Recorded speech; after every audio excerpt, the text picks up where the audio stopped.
It has been 2 years since I last shared my stories here.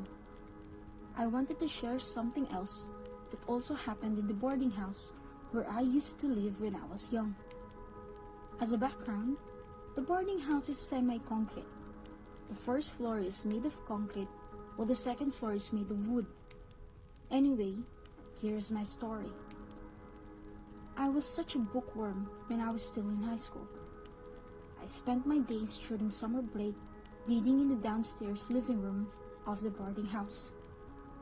I was usually alone during daytime because the adults, my mom and our housemates, were at work. Most of the time when I was alone, I would hear footsteps upstairs. The footsteps were sometimes light, like someone was very careful not to make noise. But other times, the footsteps were heavy, like someone was angry stomping on the wooden floors. Most of the time though, they sounded like someone was dragging their feet across the wooden floor. I just disregarded it actually. I was so engrossed with my reading that I thought of it as the old house settling or some huge rats, which that house had a few, scurrying upstairs. So I just did not think of it too much and went on with my life. My bed was right under the window. The window has wooden slats, which I pushed to close. The window that was directly near my head was broken, so I needed to prop an empty effervescent bottle at the bottom to keep it closed. I was a bit lazy, so some nights I would forget to close the window. And those nights when the window was open, I always had nightmares of a very tall, shadowy man who would lean from outside and into my window and beckon me.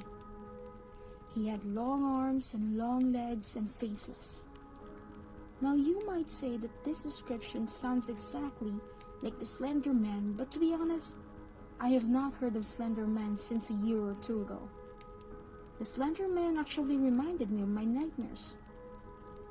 Again, I just went on with my life. I studied hard late into the nights and ignored the noises and bumps when I was the only one awake. I tried my best ignoring the nightmares, prayed hard when the tall man visited my sleep, and by morning just move on. I did not dwell on those things, thinking that they are just products of my active imagination.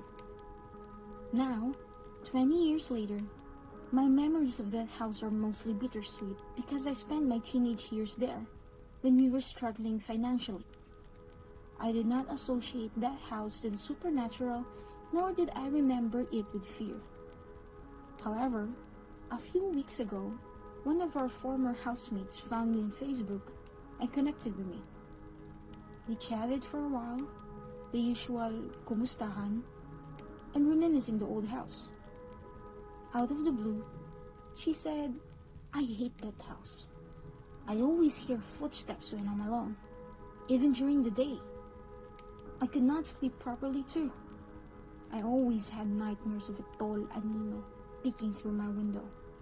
Anino is Filipino for shadow. Oh, okay. I honestly did not know what to think when she said that. I quickly shared to her my experience and she was shocked. Only my mom knew of the nightmares I had. I asked her if she ever mentioned it to anyone, and she said no. I believed her because my mom is not the type to share these kinds of things to others. Was the tall, shadowy man real, and not just a figment of my active imagination? Were the footsteps paranormal? I'm actually amazed at how I behaved when I experienced those things. I basically ignored them. Sorry this was very long. Thanks for reading. Up to you.